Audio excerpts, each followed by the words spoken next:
Let me go to theology.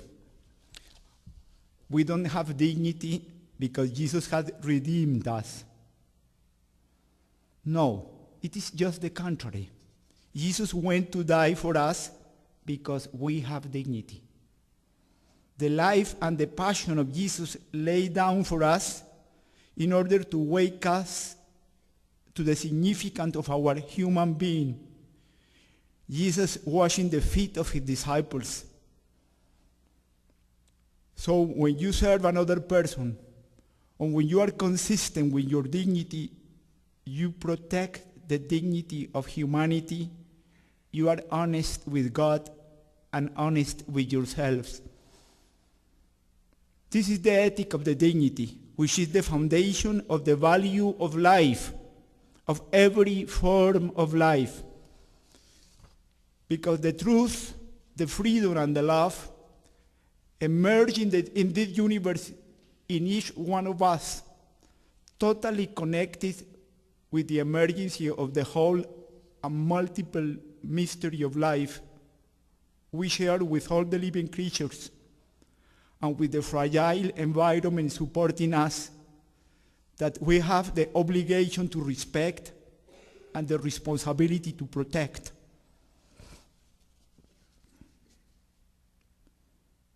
It was in the meditation about human dignity that we realized the significance of dialogue. See the importance for us to have the opportunity of learning from you, Paul, who are working to promote the common good through the use of dialogue, discernment, and democratic deliberation. The counter-terrorism measures in Colombia prohibit any sort of contact and any sort of dialogue with the guerrillas. The guerrillas and the radical left in Colombia are against the dialogue with the military and the paramilitaries. We propose the dialogue with all the people involved in the internal armed conflict.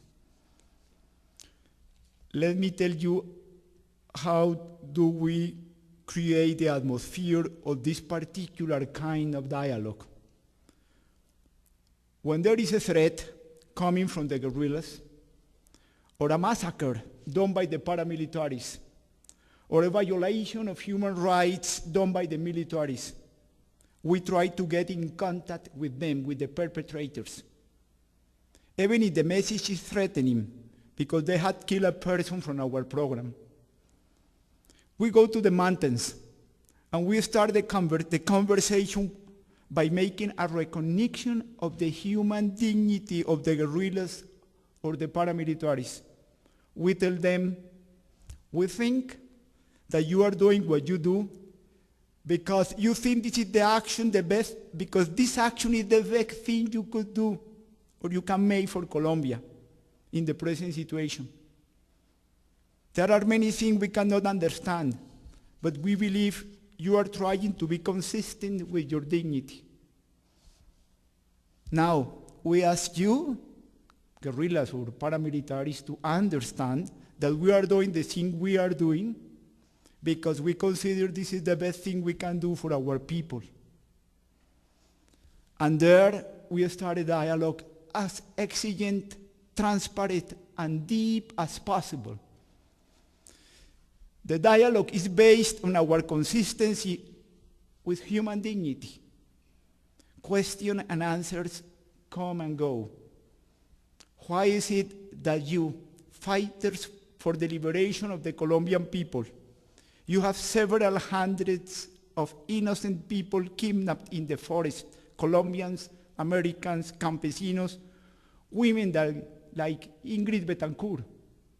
Why is it that you, which are risking your lives to protect the communities from the militaries, you have mined with anti-personal mines the small farms and the territories of the communities, so that we have several children wounded? And we get the criticism and the questions from them.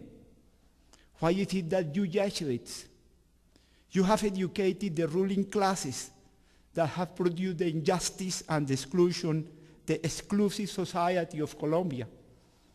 Why is it that you have the support of the Colombian government, responsible of massacres done by the paramilitaries? Why is it that you accept money coming from the World Bank, controlled by the United States of President Bush? So goes the dialogue in the middle of the tropical forest. We are not supporting the people we are talking to. We are not giving legitimacy to the guerrillas or to the paramilitaries. We are struggling together to be consistent with our commitment with human dignity. We are discovering together that we all are responsible of what is going on in Colombia. I remember the day the paramilitaries took control of the town of Mico Ahumado, a small town up the mountains of St. Luke, west of Medium Magdalena. They were about 600 paramilitaries. They were getting food, ammunition every day by helicopters. The guerrilla surrounded the town and started bombarding the schools and the park and destroyed the water supply system. I remember I was using my car in order to get water for the town because I was allowed to go out and to bring water during 5 weeks. It was Christmas. We constituted a group for dialogue with women and men, campesinos from the town. For 7 days, we went through a spiritual and social preparation. And then the group talked and talked with the paramilitaries and the guerrilla leaders. As a result, the guerrillas stopped the bombardment and the paramilitaries left the town. We were so happy. We discovered we were able to solve a critical situation by dialogue with guerrillas and paramilitaries who were in the combat, with plenty of weapons, crazy in their struggle. In the dialogue, a central point are the victims of the humanitarian crisis we have created in Colombia. Thousands of massacres and collective graves and disappeared. So the widows, the orphans, the displaced. We have discussed the law of justice and peace in Colombia, a compromise between impunity and justice. We worked with several lawyers in the transformation of the law because the law was initially for the benefit of the perpetrators. And we worked with the whole community, the victimized community, in all the towns where people were oppressed in silence and terror by several years, looking for integral reparation and finally for integral reconciliation.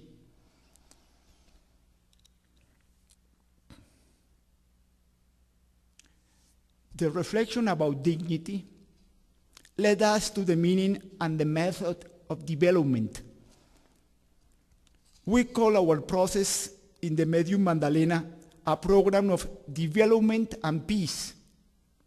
We put development first because we think that the kind of peace we get depends on the kind of development we put into practice.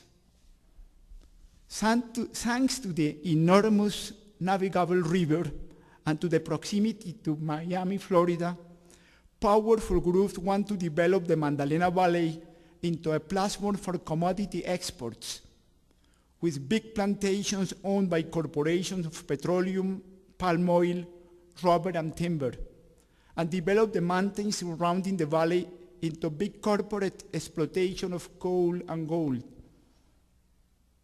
To do that, they not did the people living in the region. They displaced the communities. This is the development generating structural injustice, violence, and exclusion. But there is another way of development.